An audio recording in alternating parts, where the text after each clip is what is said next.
Laboratory problem number 1 is a plane stress case. This is a square sheet of aluminum. It has a hole in the middle and it's pulled upon by edge loads.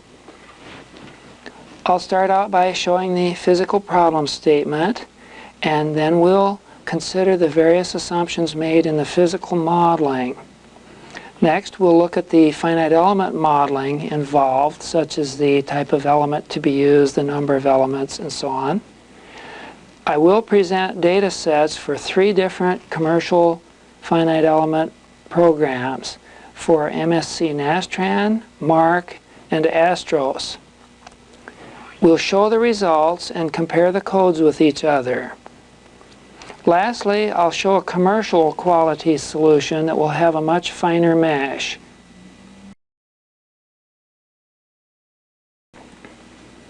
The sheet of material is 1 meter by 1 meter in plan by 1 millimeter thick.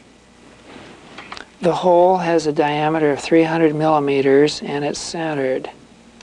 The external stress is 100 megapascals acting on these 2 vertical sides. Of course, the question here is how the stress pattern will flow around the hole.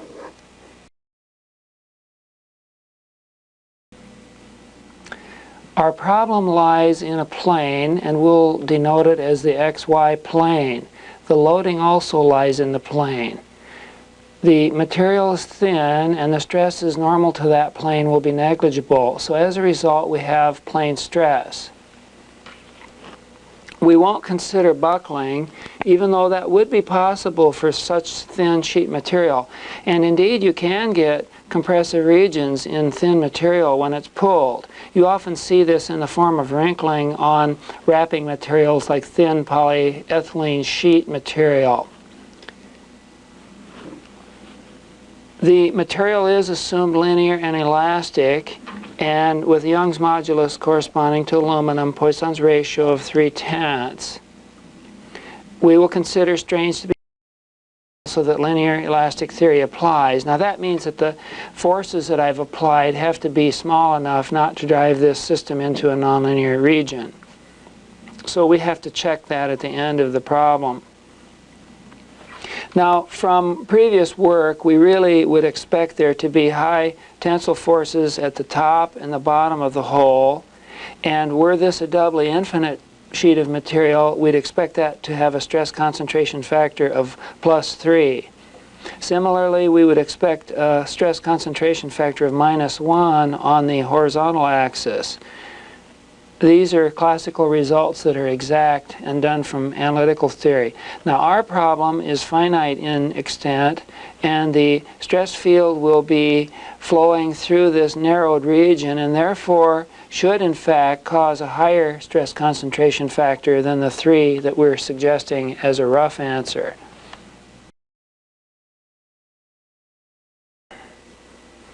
So far, this problem has been posed as a stress boundary value problem. We've been given finite stresses on 2 boundaries and 0 stresses on the other boundaries. But we can change the problem into a different type by exploiting the geometric symmetry and material symmetry and loading symmetry about the vertical plane going through the center of the hole and the horizontal plane. So there really are these 2 reflective planes of symmetry. By cutting out the first quadrant then and imposing symmetric boundary conditions on the vertical and the horizontal cut portions of the body, we have cut our problem size down to 1/4 of the original size. As a side feature, we also then are going to apply some boundary conditions on displacement that are going to remove the rigid body modes. They convert what was originally a stress boundary value problem into a mixed boundary value problem where some stress-like and some displacement-like things are prescribed. Now, a reflective plane of symmetry in this case acts a lot like a greased surface or a ball-bearing surface. For instance, on this vertical plane, the symmetric condition is that there be 0 vertical shear force on that cut plane and that there be 0 horizontal displacement at that cut plane. And that's similar to what a grease surface would have, where the sheet metal would be forced to maintain contact with that surface but could slide up and down it. And then the same conditions hold on this horizontal plane of symmetry, namely zero displacement normal to that plane and zero force along the plane, along that cut plane.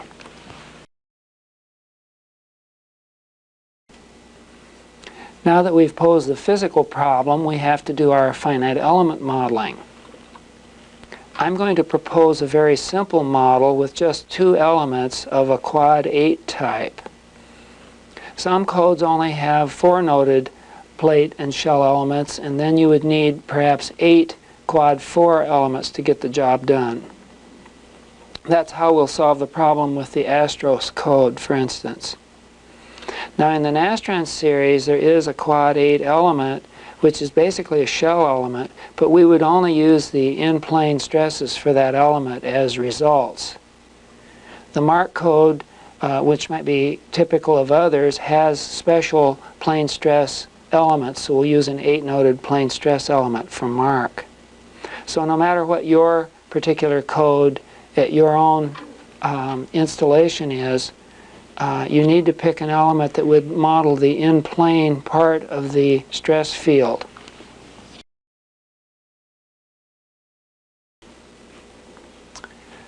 Rather universally, the degrees of freedom in a finite element problem are numbered 1 through 6, where 1, 2, and 3 are translations, 4, 5, and 6 are rotations about those same XYZ axes. In our problem, since this is to be plane stress, we're only interested in the 1 and 2 coordinate directions. We can therefore constrain the degrees of freedom 3, 4, 5, and 6 and save some computer time. That isn't necessary, but it will help simplify the solution. So notice on this figure that I've applied the displacement boundary conditions, which are to constrain degrees of freedom 1 on these nodes on the vertical reflective plane, and to constrain degrees of freedom 2, or the y direction, on the horizontal reflective plane. Now since we don't mention the forces on those external nodes, those forces are by default set to 0, and that gives us the other part of the reflective symmetric boundary condition. So we get that by default.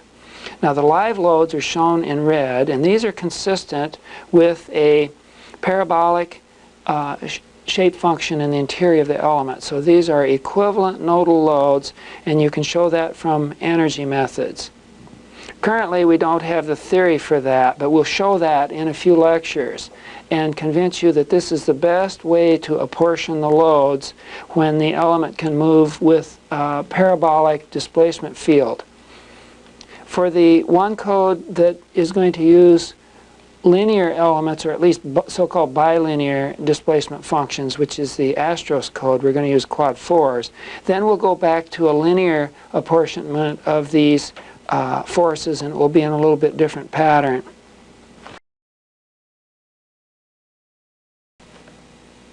Our first data set is for MSC Nastran.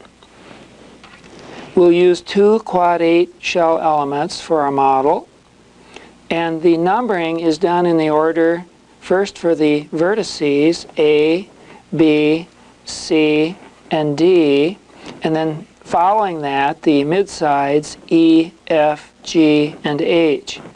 And the E has to come between the A and B as shown. So you start off the midside nodes in the same order that you did the vertex numbering.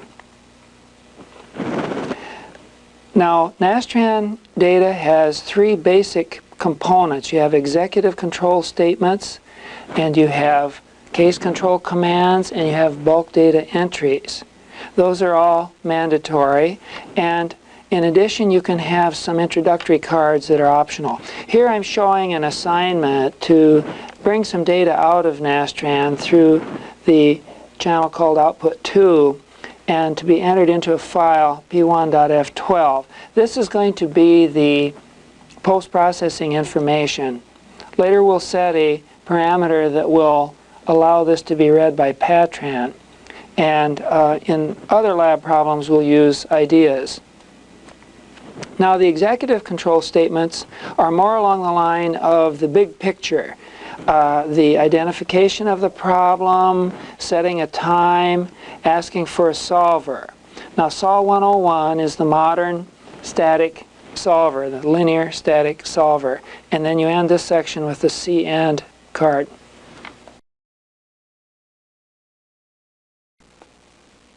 Now let's look at the case control commands. Here we put a title, plane stress. We ask that both the raw data that we are printing in here and the sorted data be echoed back in the printout. Now basically the sorted data is done alphabetically and is a little more of a universal way to check your data entry, because everybody's data in the world then will be sorted alphabetically, so you know how to help a friend because you know where to look for things. So at some point you may get rid of the echoing back of the raw data by just saying sort here instead of echo, S-O-R-T. The Nastran program requires that you ask for things. This list of information to come out, we're asking for displacements, for stresses, element forces, and SPC forces. Now these are the so-called single point constraint forces. I find them very useful to help on determining whether you have a well-posed physical problem, because you want your reaction forces, which these are, to balance the live loads, and it's a good check.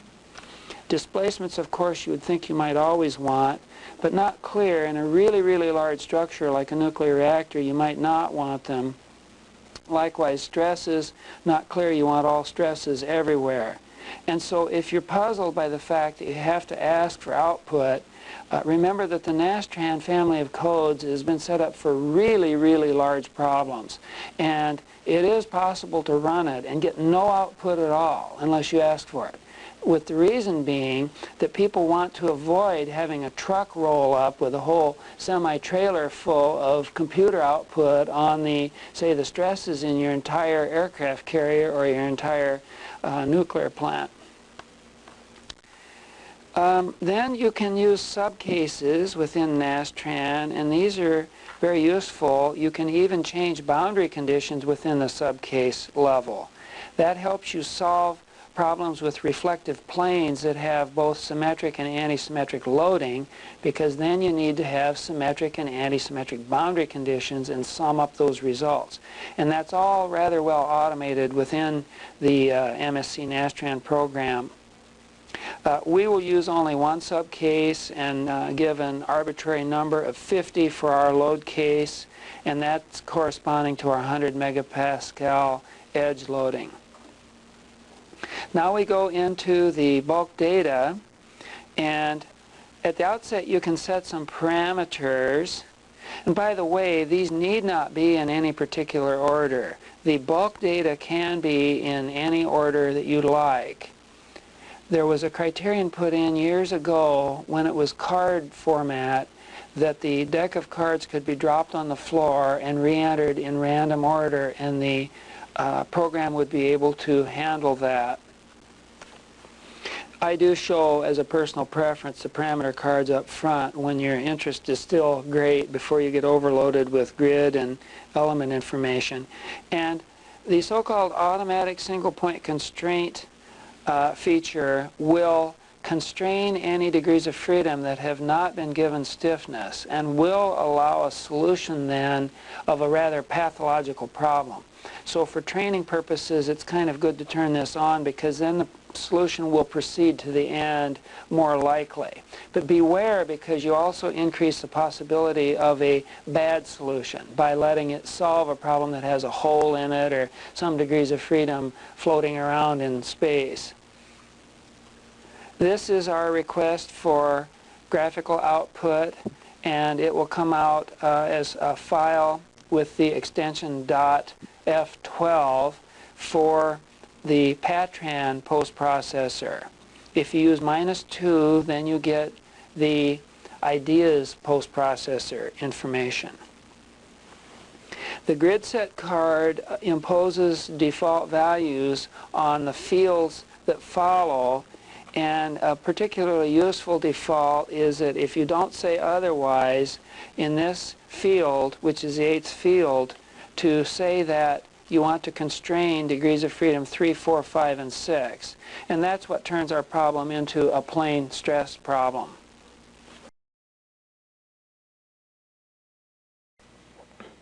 Now let's look at our grid locations. I have some 13 grids called out here, and in each case there's a number that identifies the grid by number. The third field shown in this free format is a default blank, and that will default to the basic coordinate system, which is a right-handed rectangular coordinate system. Then you give the three components here, the x, y, and z components in that coordinate system. There follows another field that's another default in this case, but could have been set to another coordinate system to be used for intermediate calculations and for printing data out. In the 8th field we have the permanent embedded single point constraint list, and this would replace the default value that the grid set card mentioned earlier would have imposed. So on the vertical reflective plane we bring in these constraints where the 1 has to do with constraining the x displacement, and then the 3, 4, 5, 6 make it a two-dimensional problem. Notice that we don't override the default on this field in the remaining interior cards, and so we do get the default there. On the horizontal reflective plane we do something similar, but we constrain the number 2 degree of freedom, which is the y displacement, and then we add the constraints needed for two-dimensional problems. Now that you have your grids all located, now you can do the connectivities for the elements. There's a connectivity card, a C-quad 8, identifying the first element. It in turn refers to a P shell card or a property card that's on the next figure, not on this one. And then you give the location, that is the ordering of the nodes that are at the vertices, and then the mid-side nodes. Now they run over to the next line here on a continuation line, and we have a symbol here that lets you know that the line is to be continued. In fact, the plus is the key here in both the first column of this 10th field as well as the first column of the first field on the continuation line. Sometimes this is called the parent card or image, and this is called the child. And if you leave out one of these or the other, the Nastran program will yell at you and say, hey, there's an orphan child. Our second quad element uses the same property card, and that can be a convenience because, as you would expect, then you could change a whole bunch of elements' properties just by making one entry change in the P shell card.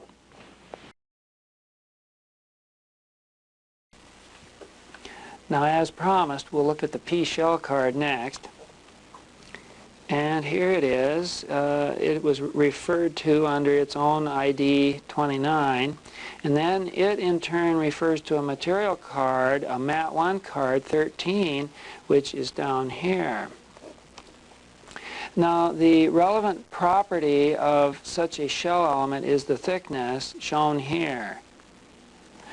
Everything that we're doing is in terms of millimeters, newtons, and megapascals.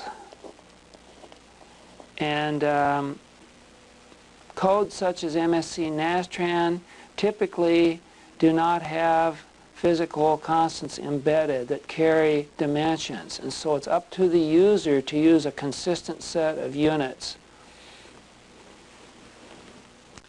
Alright, our material card in turn has Young's modulus, then a blank for the shear modulus, and then Poisson's ratio. Finally, on our bulk data set, we have the forces defined. This was called the load case 50 and was referred to back in the case control section. Then this gives the node that's being acted upon, a coordinate system, a multiplying constant, and then the x, y, and z components. That's done in turn for the three nodes that are on the right-hand boundary with our equivalent nodal loads shown here, and they're rather unevenly distributed. Notice that they're in the ratio of 1 to 4 to 1. It's a little surprising, but that's the way it works out from an energy standpoint when you have parabolic shape functions. Well, the final card is N data spelled with 2 D's. Beware of that. And so this constitutes our data set, everything above. Currently, the way such a code would be run, and I do it on my workstation, is to take this data set and then transmit it to perhaps a larger machine somewhere and have the problem run. The analysis program will look for a data set that has extension .dat. We'll do the calculations. We'll put out kind of a log under a .fo4 extension. It will give the complete printout under .fo6, and we'll give the graphical results under .f12. Now, when you look at the F06 file, which I'm showing here, one of the first interesting pieces of information that you see in there is a user information message. And it will give a quantity called epsilon, and this is a measure of error in the solution. They take the unbalance in force at a node and divide it by the magnitude of the forces, and basically this tells you how many significant figures you have remaining. Now our machines work with in the order of 16 significant figures, so we've hardly lost any precision by the calculations themselves, and we have remaining something on the order of 15 significant figures. The external work that's done is found by the analysis program by multiplying forces through the distances that they move, and you want to check that and make sure that it's not an exceedingly large number. If it is, you might have what's called a mechanism where one of the nodes is moving rather freely and then the applied load moves through really large distances. But our answer of something like 20,000 Newton millimeters seems like a reasonable number for our size of problem. So therefore, both of these information messages seem to indicate a reasonable solution.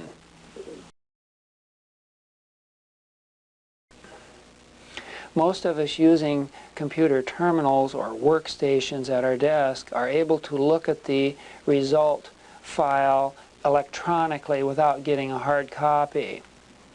No matter how you do it, whether you look at it electronically on the screen or whether you get hard copy, you probably should be looking at displacements, stresses, and forces of single point constraint. Let's start with displacement vector here, and when we do, we see that the largest displacement is on the horizontal axis under the load at node 13. And the displacement is 1.13 millimeters, which is not an unreasonable deflection. There is a y displacement that is the highest of the y displacements, and this is like a Poisson's ratio contraction up at the top boundary on node 3, which is on the vertical reflective plane.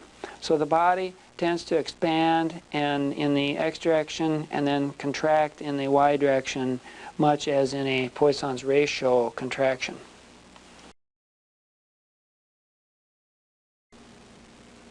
Now let's look at the stresses in the two elements. Here we have the sigma x, the sigma y, and then the major and minor principal stresses and the von Mises stresses. Now, I do abridge the results in order to fit it onto these pages, and so the formula that you're seeing is not precisely the form written out by MSc Nastran. One thing I do often is suppress the fact that these are conventional grid points rather than scalar points, so I remove that information. Secondly, on our plane stress problem, we really don't care if we're plus 0.5 or minus 0.5 millimeters from the neutral surface. In this case, I've cut out the stresses on the other side of the body, so we just look at plus 0.5 millimeters. Now let's concentrate on the principal stresses, and we find that the maximum tensile stress is at element number 1 at grid 1, which is the top of the hole, and it actually gives a stress concentration factor of 2.74 compared with the uniform applied stress of 100 megapascals. Also, the most negative stress is minus 95 megapascals, and that occurs at grid point 11, which is on the horizontal reflective plane on the diameter of the hole, and that's a stress concentration factor then of 0.95. Now, both of those numbers fall a little short of the 3 and 1 that we expected for a doubly infinite body, and therefore they'll even be in error more so for our finite body, which ought to have higher stress concentrations yet.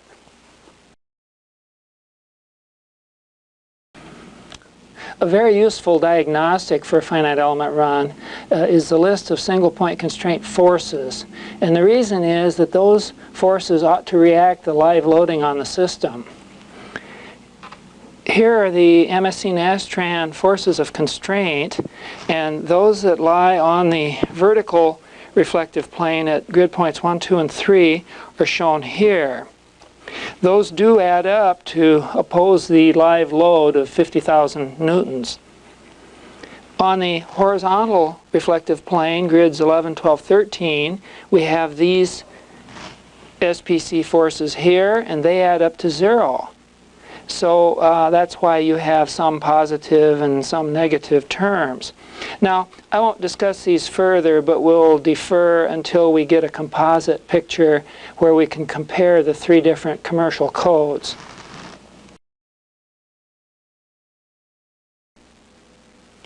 Now let's switch to a different code and look at the data entry for the MARC code. Here we have access to an 8-noded quadrilateral. It's numbered in the same way as the Nastran connectivity was numbered, A, B, C, D, and then the midside nodes E, F, G, H. The fact that it's actually a plane stress element means that it's been specialized for the in-plane problem. Now, in the MARC code, you can either use free format or the rigid format. Rigid format is used for this first set of information. The title, you can have these as many as you want, fields of 10 here for the word title, and then the comments following, which appear on the various forms of output. Sizing, we're asking for 400,000 words of memory, high-speed memory. This isn't so appropriate probably if you have a dedicated workstation. Element type, we're having element type 26, which is our 8-noded plane stress element, and that's the end of the introductory information.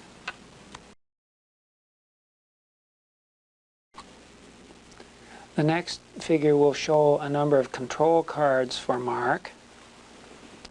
Here we have commands for post-processing, and these include information on what stresses are expected to be printed out.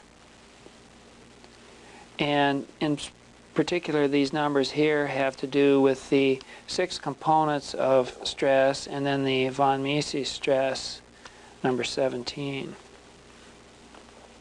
Now, I wanted to compare nodal stresses with those from MSc Nastran, so I put in this list where we're going to print nodal information. We have one such list of information involving the total set of stresses and loads and reactions, and then this gives us nodal stresses for the nodes 1 to 13. So this is helpful in our comparison with the MSC Nastran code. Then for loads, we're asking for point loads. There are to be 3 of those defined following.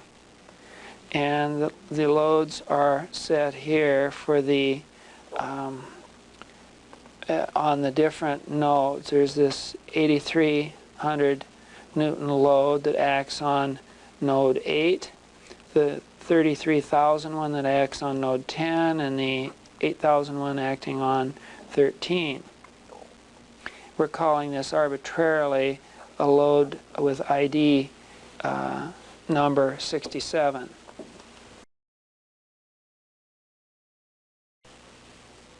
At the bottom of the previous figure was the start of the information for the single point constraint list, and there were to be several sets of those. They're actually shown here now that we're constraining with 0 displacement in coordinate direction 2, those grids 11, 12, and 13.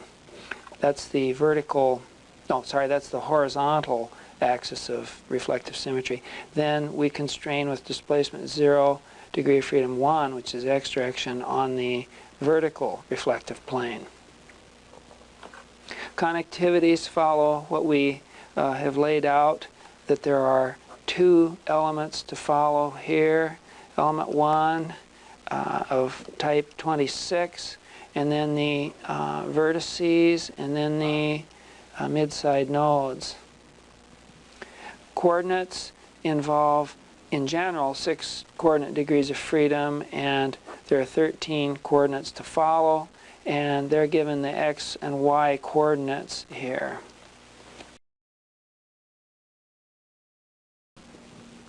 The next figure continues the set of coordinates for the nodes, and here's our remaining coordinates. Then we have the material information, isotropic, and there's just one set of such lines. We're calling it material number 13. We're giving a Young's modulus and a Poisson's ratio, and this applies to elements 1 and 2. Geometry, we have one case involved, and that's a unit thickness in millimeters that applies to elements 1 to 2. And that's the end of our data set. Now, in some nonlinear problems, which is beyond our interest, you could have further cards that would control the iterative process and the incremental process. And you might have cards that would say control and other things here, and then the last card might be a continue card that would let that loop through some incremental process. But in our linear problem, we don't need that.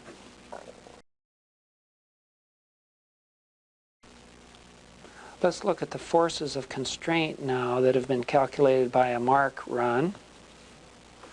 Here we get the forces on the first 3 nodes, which are on the vertical reflective plane, and these are legitimate reaction forces needed to hold those points fixed on that reflective plane. These other numbers that follow then are merely an error measure and show a little bit about the unresolved forces at a given node. So that would play the role of a precision measure again in terms perhaps of how many significant figures. If you compare the size of this reaction force here to the size of the unresolved forces at the grids, you'll get some idea of how many significant figures you have. You can see that ratio is pretty high. It's 10 to the 16th or 15th or something again. Then the reaction here in the y direction at the nodes 11, 12, and 13 is also significant. It will turn out that these will add up to 0 because there's no net vertical force on that body since the live loads are horizontal. And those do add up properly, as do these here, to equal the applied load of some 50,000 newtons to the right. We then pick up minus 50,000 newtons to the left.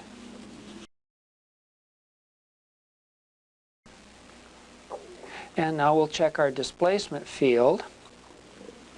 The maximum displacement that we get with MARC is shown here as 1.086 millimeters, and that's at node 13 in the horizontal direction. The Poisson ratio contraction causes this 0.44 millimeters at node 3, and it's negative. In other words, the body is contracting downward at that point.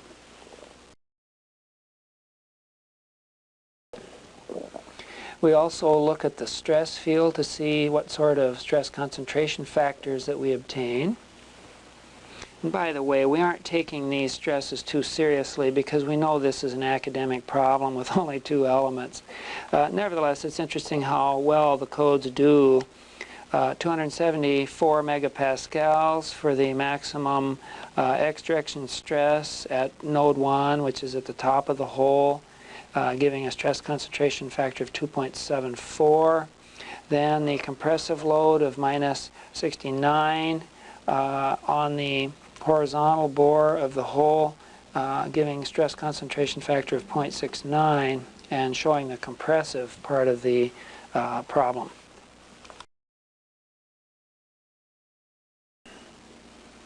Now let's look at the Astros data set. These are generally compatible with the cosmic Nastran, so if you are interested in cosmic Nastran, you can follow this pretty closely. What I've done is to use 8 quad 4 elements here, and that's going to be a slightly different technology. The stresses are given at the element centroids, shown as red dots, and so this time we're not going to be able to compare as accurately with the MSc Nastran and the MARC results, which are at the corner nodes. But nevertheless, it fills out a stress pattern, which is kind of interesting. We've had to add interior nodes 14 and 15 then, which didn't appear in the other simple model. So we now have 15 nodes.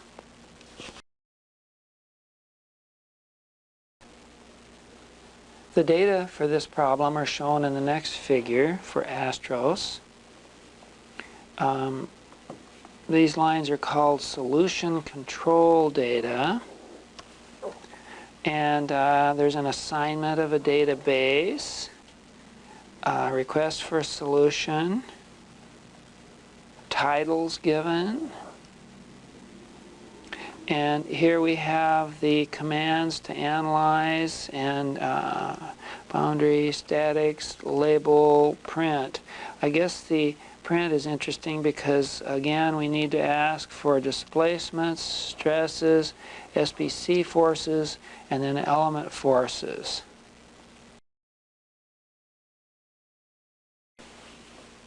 The bulk data are the same as for MSc Nastran, and we'll go through this briefly. The grid set card is useful for imposing default conditions on the problem. In particular, when you have a plane stress problem, such as we are studying here, you may want to constrain all of the unneeded degrees of freedom. So unless you say differently, then the 8th field will have these numbers 3, 4, 5, 6 embedded. Now, when you write out your grid locations here, grid 1 is given a coordinate system by default to be 0 here, which is the basic Cartesian underlying system. Then you write the x, y, and z coordinates for that node.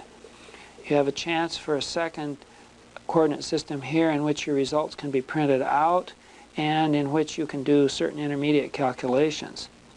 But when you come to the field where you put what are called permanent embedded single point constraints, then since we override the default in order to get the reflective boundary condition that there should be no x displacement, we also have to add the other constraints, because once you've overridden the default, you aren't going to get part of them back. In fact, there'd be no way for the program to anticipate which part of that default you wanted and which part you didn't want.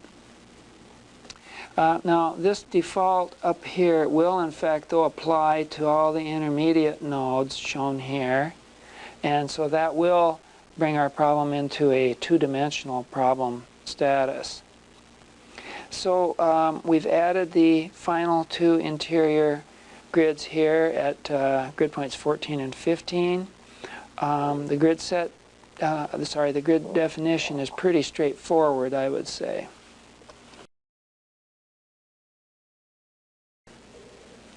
Next, we'll define the quad 4 element connectivities. And again, we have this triad where you have a connectivity card that points to a property card that points to a material card. And that allows rather efficient change of your structure, whether you're changing a material or a thickness of a shell, that you can make that change with relatively few changes to the data. Now, the first quad, for instance, points to property 23 down below here, and has connectivity 1, 4, 14, and 2, which you can see from the mesh that we showed earlier is a proper way to connect. Now, there's no worry about whether these are clockwise or counterclockwise typically, because if they're plate elements, they would normally be embedded in 3 dimensions. So you can do those, you know, depending how you built your structure, you could be looking at those plates from either side. So there's no preferred direction of the way that you enter those, except they have to be consecutive around the vertices. All right, in the P-shell card, we refer then to a material card, which I'll draw a triangle here, is here. The only entry on the property card is the thickness of the shell at 1 millimeter. In the material card, you have Young's modulus, and then the shear modulus left blank, and then the Poisson's ratio, because you only need to give 2 of the 3 isotropic elastic constants. The forces are given here. Our load case 67 with forces on grid points 8, 10, and 13. We're using our basic coordinate system with a load factor of 1. And in this case, we're using the linear distribution of forces. So these are equivalent nodal loads here based on linear shape functions, or at least what you call bilinear in the quad element. That is, the function will be linear on any side, any straight line side. And there are no y nor z components. Then you end your data set with the word end data, spelling it with 2 D's.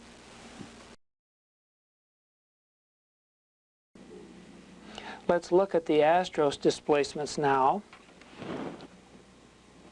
The x displacements are given here, and the largest x displacement is at node 13, as we expect, and it's 1.097 millimeters.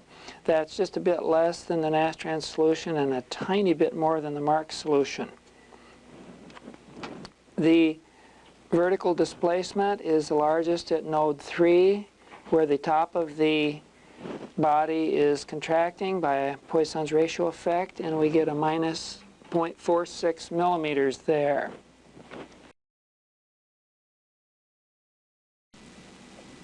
The forces of constraint that are obtained from Astros have to be done by going into the database and picking them out. So it is a special function. They're shown here, and the numbers will be put on a figure later for comparison with the other codes, so they don't mean much here. But again, you'll find that if you add these horizontal forces of constraint, that they will directly oppose the live load, and then that these forces of constraint on the right here add to 0, because there is no live vertical load on that body.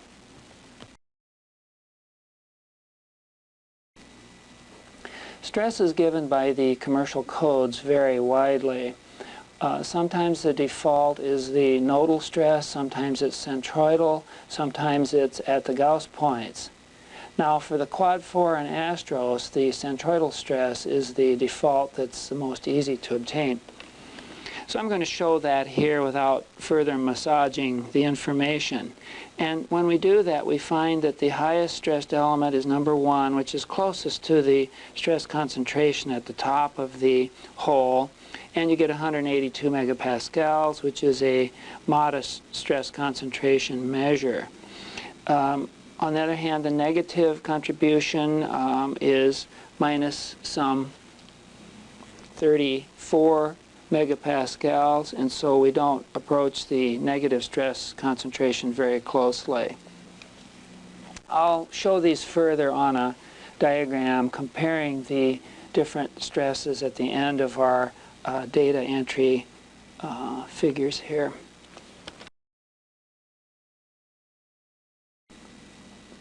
Let's now collect the results from these 3 simple solutions that we've done for this problem. And of course the answers won't be accurate. They'll just indicate the kind of stresses and displacements and constraint forces that you can get from commercial codes. First, I'll show the mesh for the quad 8 elements, and this particular figure was obtained with MSC Nastran and Patran as the postprocessor. I've added the element numbers myself, so that's not the original form in which they're shown.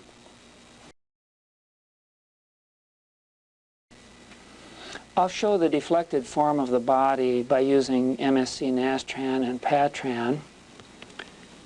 I show the undeformed body is given with this dashed line, and then the deformed body with the solid line. The typical deflections are shown here, around 1 millimeter on this axis and half a millimeter downward on this axis. So you can see how the body has been elongated under the live loads.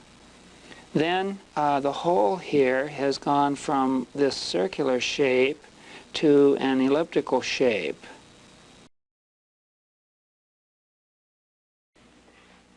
The forces of single point constraint are summarized in our next figure.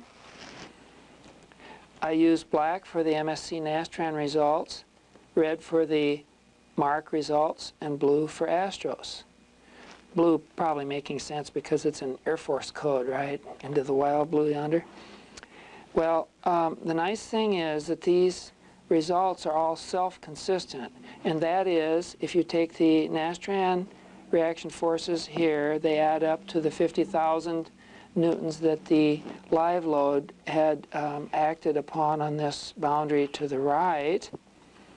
Likewise with the MARC and the Astros reactions. If you look at the horizontal reflective plane below here, the same thing happens, that the Nastran results add to 0 because there's no live load in that direction, and likewise the MARC and the Astros. Now there's a fair amount of difference in the results, and I would say the Astros results differ more, and the reason is that I'm using 8 quad 4 elements instead of 2 quad 8s.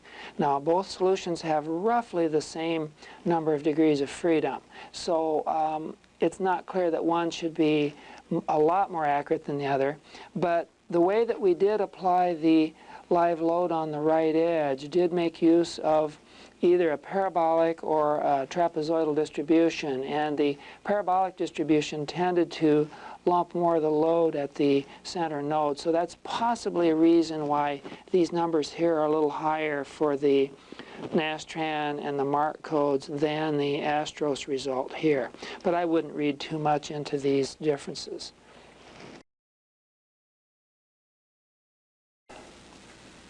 Now let's look at the stress in this body, and I'll use principal stress as a major measure of the stress situation. Actually, the principal stresses correspond with the sigma x and sigma y stresses, the appropriate ones, at the top and the side of the hole where the stress concentrations are highest. So you could also at that point interpret these as sigma x and sigma y. I'll show these stresses as they came from the different codes at the location where they are provided. For instance, the MARC stresses are given at every node and even the mid-side nodes, and those are in red. And they are averaged for the user at the common node to two elements. The MSc Nastran nodal stresses can be averaged if the user makes a special request, but the default is to give it separately from the projection from the Gauss points within each element out to the node in question. So you get two values projected from each of the two elements. Now that happened to work out well at this node. The Astros stresses were given at the centroid of the element, and they're given in blue, and so you can see they fill in the interior regions here of our simple model. So the stresses seem somewhat consistent. We've got pretty good agreement here for the maximum principal stress. I've also included the minimum principal stress here, in which there's a little bit of difference on the compression that's obtained at that stress concentration for compression.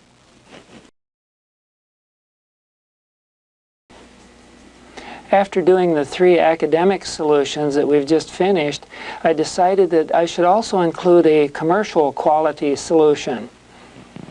So that was done in this case with MSc Nastran, and this was done by Michael Eldred at the University of Michigan with 200 quad 8 elements and 1280 degrees of freedom.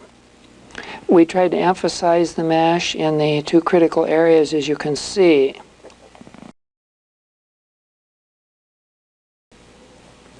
Our commercial study used MSc Nastran with Patran as a post-processor.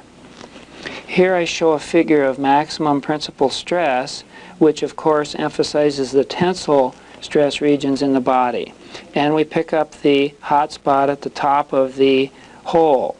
Now the tabular stress that is found as the extreme was 391 megapascals, but this Patran plot shows a maximum of 376. So it's softened that extreme value somewhat by some type of averaging in the plotting process.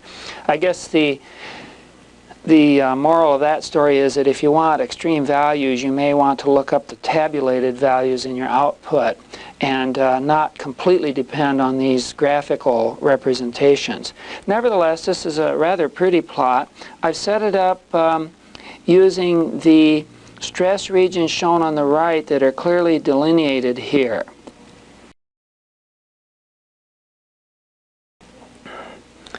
There's also a way in Patran to make a smooth transition between the colors so that they gradually blend one into another. It's done with the command set, comma, x fringe, comma, on. And when you do that, you get this kind of a figure.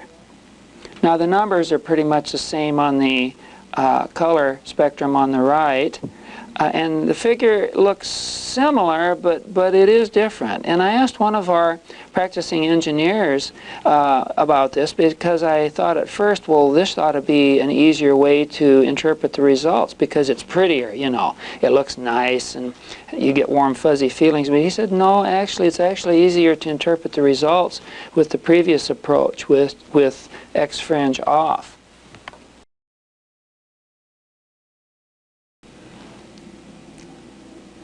Now let's look at the minimum principal stress using our commercial solution.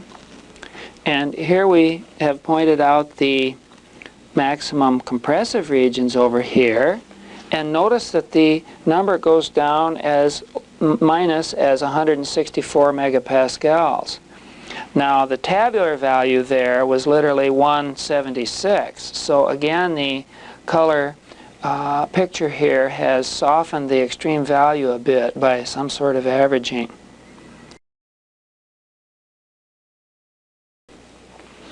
As a grand finale now, I'd like to compare tabular results for stresses and displacement for the three simple academic runs and then the one commercial run.